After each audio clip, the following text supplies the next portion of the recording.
lanjut, pengajian lanjut. Ngeten nggih? Hadirin, pada hari ini kita patut bersyukur kepada nikmat.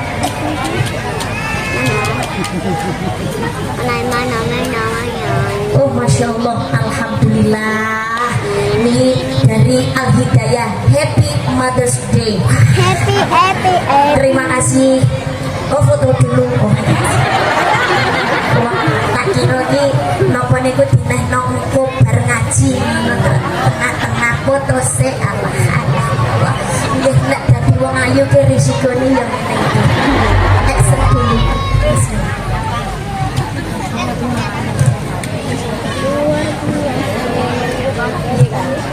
Matur suwun ingkang kathah, terima kasih ibu-ibu jamaah pengajian umum rutinan Al Hidayah untuk buketnya.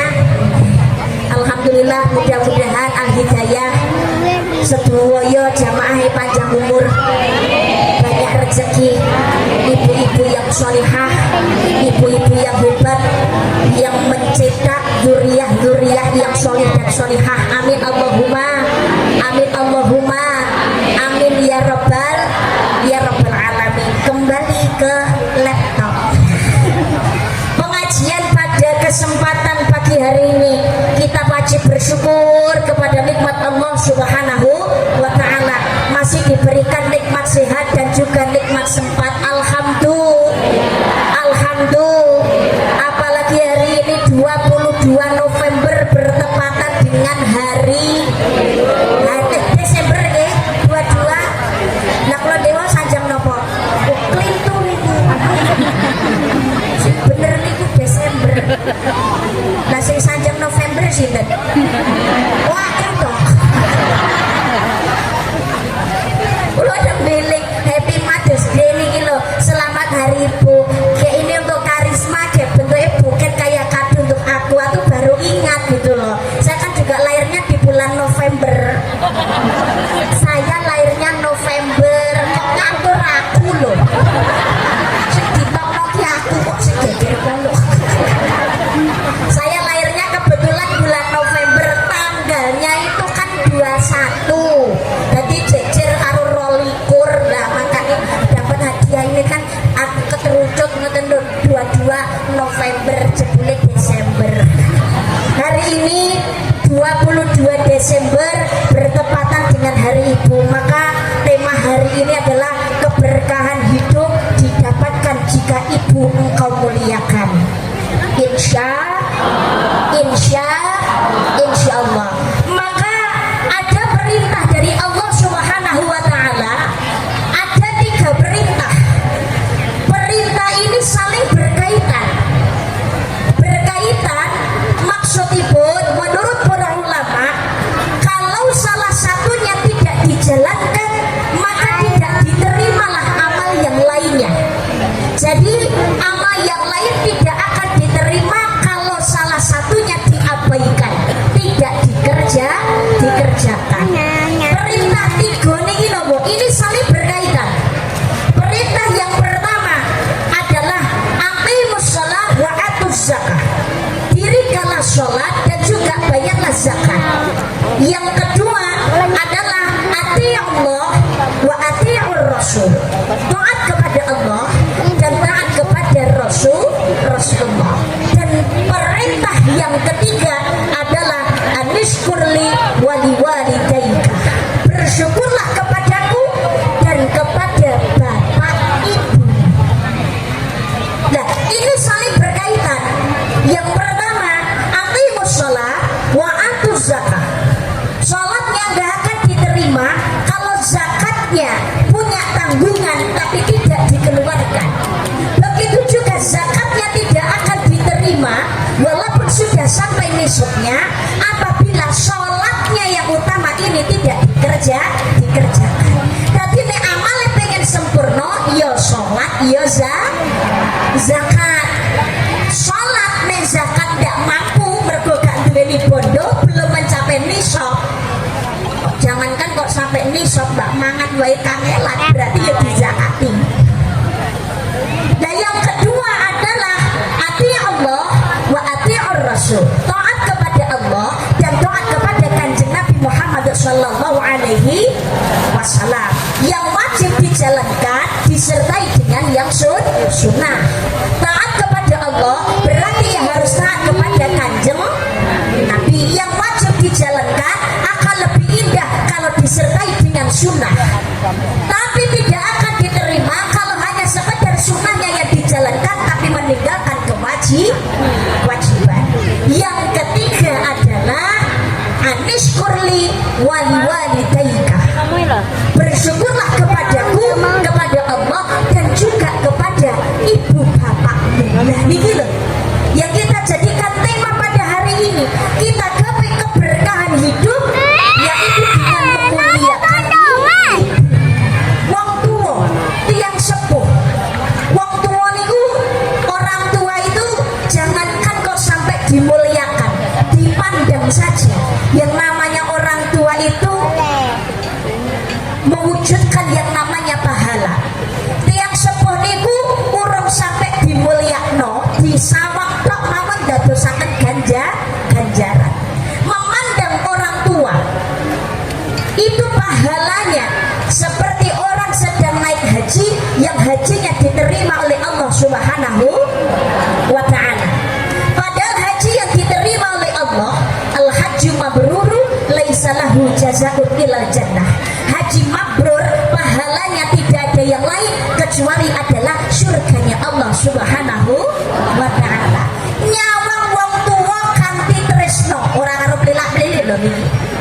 Memandang orang tua dengan penuh cinta dan kasih sayang, seperti halnya ketika orang tua niki memandang kita juga dengan penuh cinta dan kasih sayang, maka turun rahmat Allah, turun keberkahan dan kasih sayang dari Allah Subhanahu wa ta'ala. Allahumma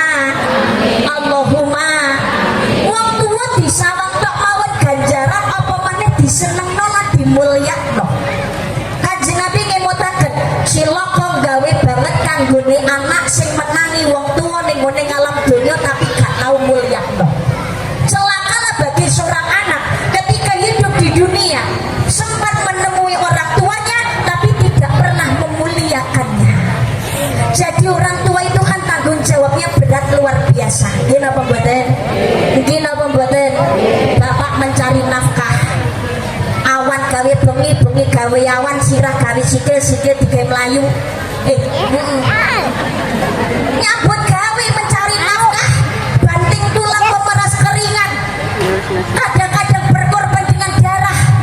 Tengene tengah alas, ya Allah, kerja nyambut gawe, mangkas sawit dan lain sebagainya. Ono sing dadi petani di sawah, ono sing luku, ngetos luku napa mboten? Ya wong Jawa yang ngerti luku to ya. Dan lain sebagainya. Bekerja keras banting tulang, Masya Allah. Rasa lelah diabaikan, sakit tidak dirasakan. Itu perjuangan Bapak. Tujuannya apa? Untuk melihat anaknya, istrinya, keluarganya bahagia dan tidak susah. Gini apa mboten?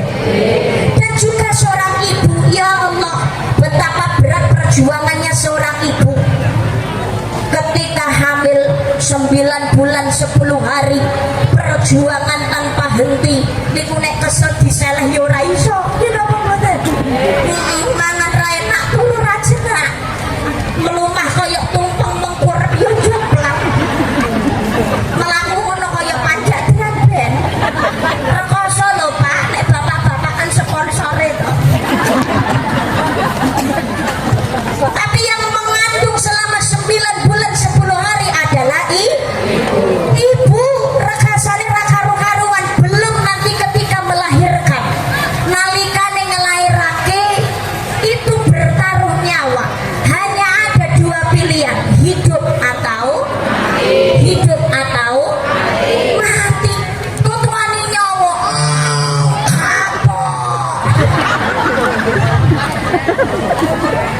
Kapok lombok mari ngono metek.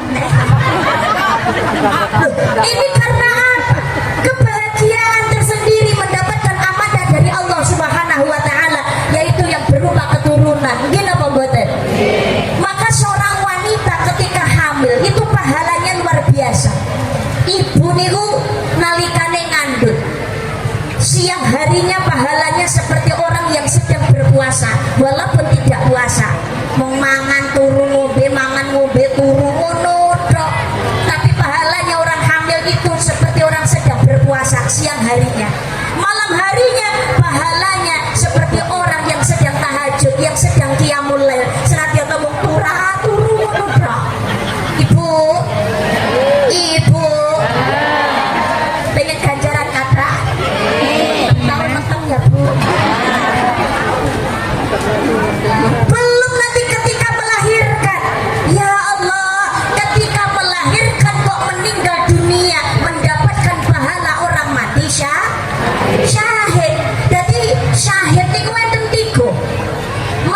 syahid itu ada tiga. Yang pertama adalah syahid dunia akhirat. Contohnya apa? Orang yang sedang berperang di jalan Allah. Palestina setiap hari berperang untuk mendapatkan keadilan dari gempuran kaum Israel. Setiap hari yang didengarkan hanya dentuman jerit tangisan, tidak ada tempat perlindungan dan juga keamanan dan kenyamanan. Ya Allah, setiap hari yang didengar hanya tangisan dan jeritan.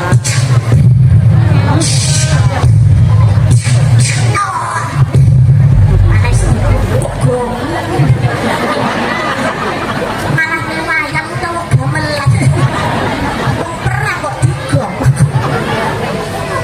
Ya Allah, tapi ketika meninggal dunia syahid karena sedang berperang di jalan Allah Subhanahu wa taala, sama seperti cucunya baginda Nabi Muhammad sallallahu alaihi wasallam, terpenggal lehernya. Nggih menika cucunya Kanjeng Nabi yang bernama Husain ketika terjadinya perang Karbala. Orang yang mati syahid dunia akhirat, mati dalam keadaan perang, ini tidak perlu dimandikan, tidak perlu dikafani, hanya dikuburkan dengan pakaian terakhir yang menempel di badan. Yang kedua adalah rahim akhirat, yaitu orang yang mengandung, melahirkan, meninggal dunia. Ini pahalanya seperti orang yang sedang syahid dalam peperangan. Ya perlu dimandikan, disucikan, dikafani. Yang ketiga ya sama seperti orang yang tenggelam.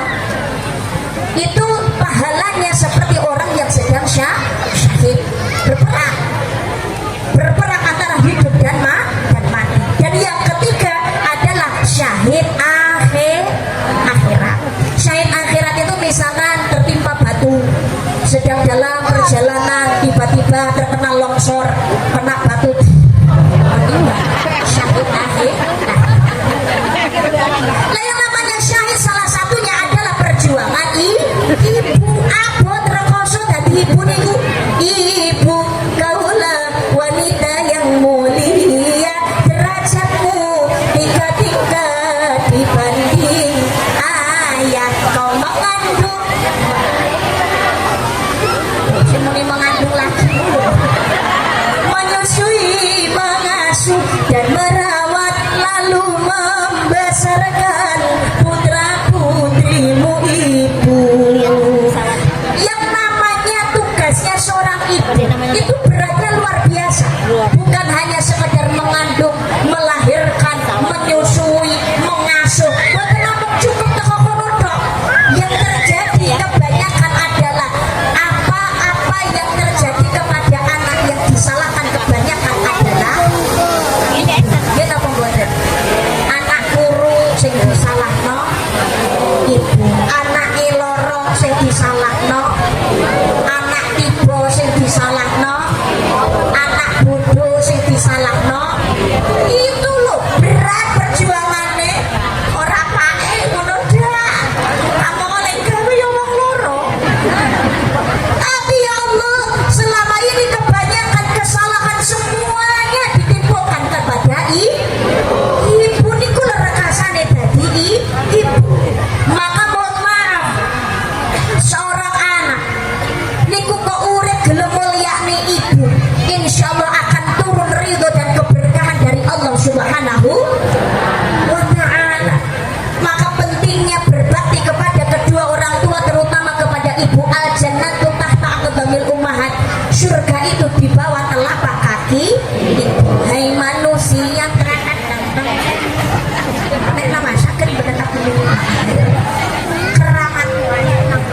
Untuk ibu-ibu yang hadir pada kesempatan pagi hari ini dan seluruh ibu-ibu yang ada di dunia, mudah-mudahan kita tetap semangat dan selalu sehat dan dalam ridho Allah Subhanahu wa taala di dalam perjuangan anggene berjuang untuk keluarga dan anak-anak kita selalu diberikan kekuatan dan ridho dari Allah Subhanahu wa taala. Amin Allahumma amin ya rabbal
nikmat Allah, syukur kelahiran.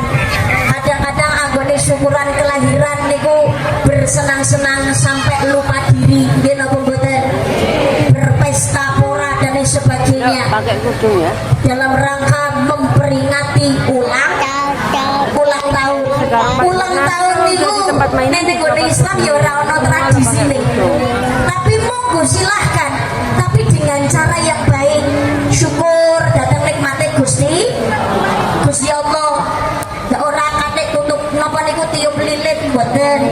Tapi anggone syukur datang nikmate Gusti Allah karena bertambahnya usia masih diberikan nikmat hidup dan nikmat sempat. Tapi bertambahnya usia nalikane ulang tahun jangan hanya sekedar bersenang-senang, dijadikan sebagai waktu untuk introspeksi diri, untuk berbenah dan mengingat bahwasanya hari lahir itu adalah di mana hari sakitnya seorang ibu dan sedang bertaruh nyawa.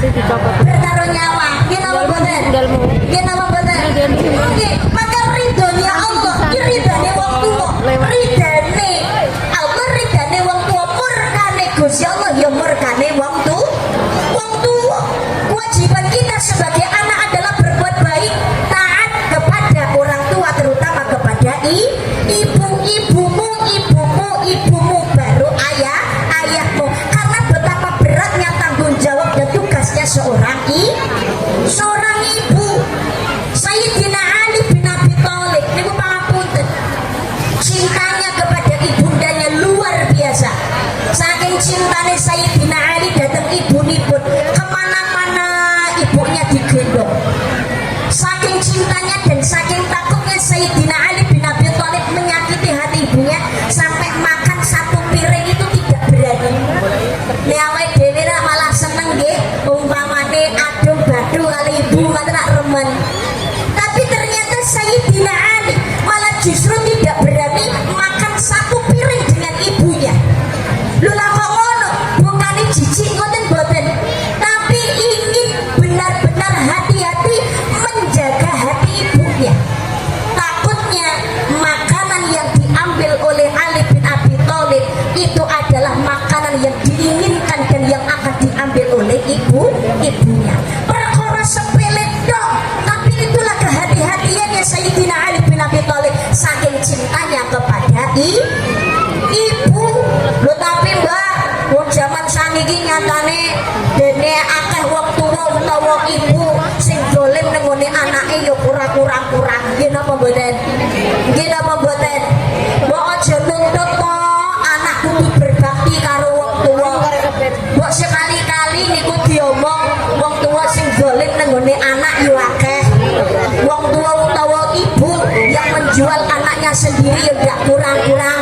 Bahkan seorang orang tua, seorang ibu yang memeras keringat anaknya sendiri dengan dalih penera manut bakalan kualat iki sebagai wujud balas budi. Akhirnya anak diplokotokan kerja nyambut gawe, tapi duit sing ngenteni wong tua. Enten apa mboten? Bahkan ada juga orang tua yang merusak masa depan anaknya sendiri, itu nggih ada. Tapi mohon maaf, mau bagaimanapun sifat watak dan kerasnya orang tua tetaplah orang tua. Ibu tetaplah ibu. Perkara dosane lan salah orang tua, biarkan itu menjadi urusan orang tua dengan Allah Subhanahu wa taala. Kewajiban kita sebagai anak adalah tetap berbuat kebaikan, memuliakan orang tua. Kewajiban kita hanyalah taat dari tiang sepuh, terutama kepada ibu. Selama orang tua orang ngongkon maksiat, tapi seandainya orang tua ngongkon maksiat dari anak, mohon maaf, anak boten wajib mentaati perintahnya orang tua, tapi tetap mempunyai kewajiban untuk berbuat kebaikan kepada orang tua. Wong tuane zalim, dosane ben urusane karo Gusti Allah. Doakan orang tuanya, mudah-mudahan Allah melembutkan hatinya, menyadarkannya, memaafkan semua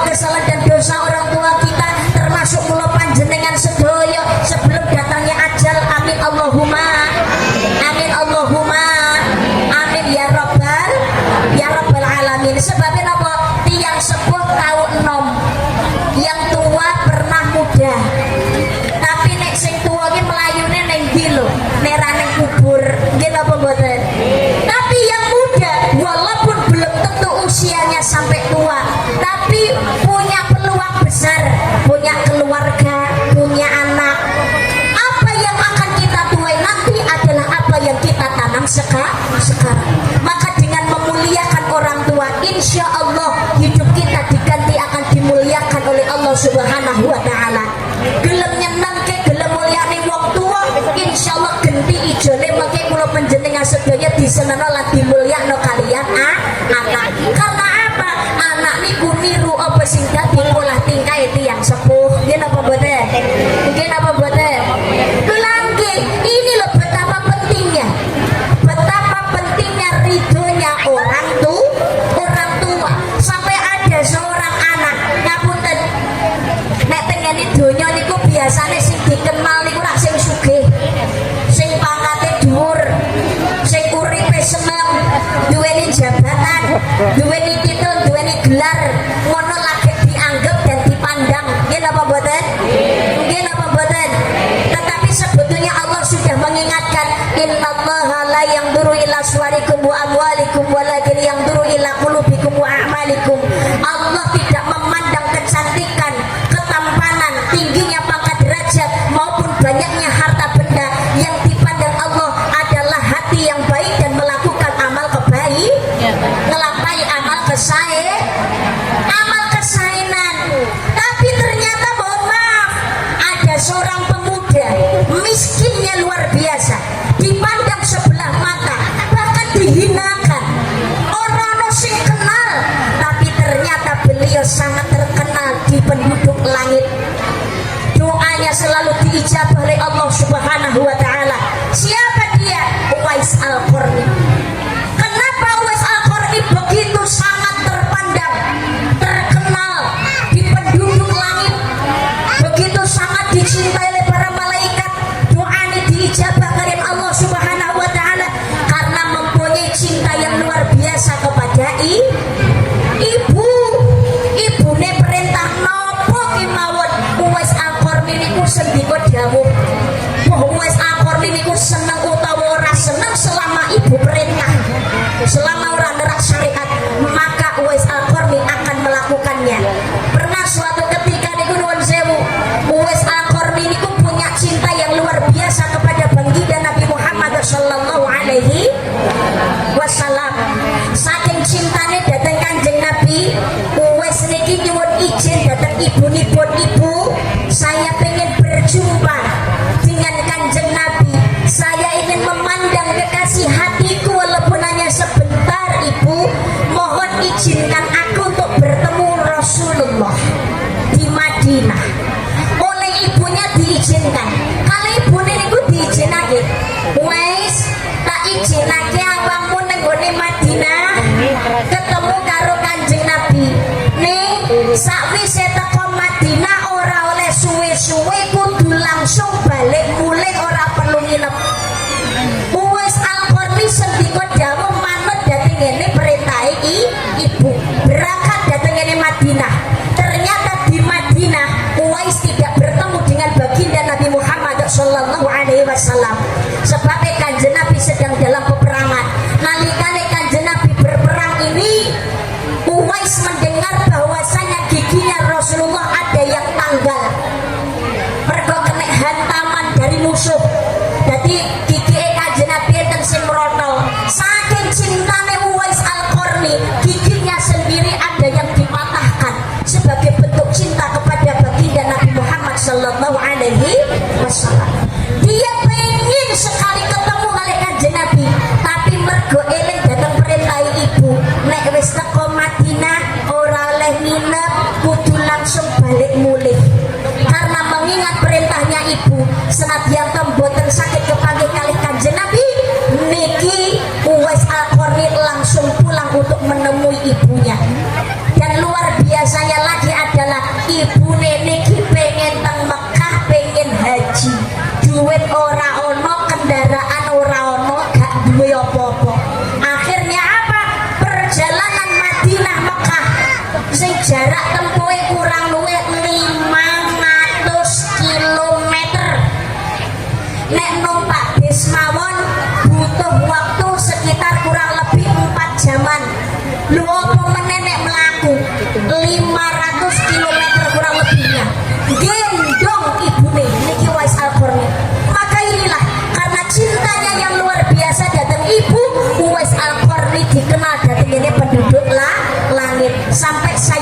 Umar bin Khattab niku pemimpin sing adil. Niku mawon Sayyidina Umar bin Khattab meminta kepada para seluruh jamaahnya, kepada semua para sahabat-sahabatnya, nek ketemu karo Uwais Al-Qarni njaluk donga. Bingung sapa Uwais Al-Qarni, enek sing kenal. Tapi ternyata dia adalah orang yang tidak dikenal di muka bumi, tapi terkenal di penduduk langit karena taatnya, berbaktinya kepada Allah, cinta datang Kanjeng Nabi dan berbakti luar biasa datang ibu.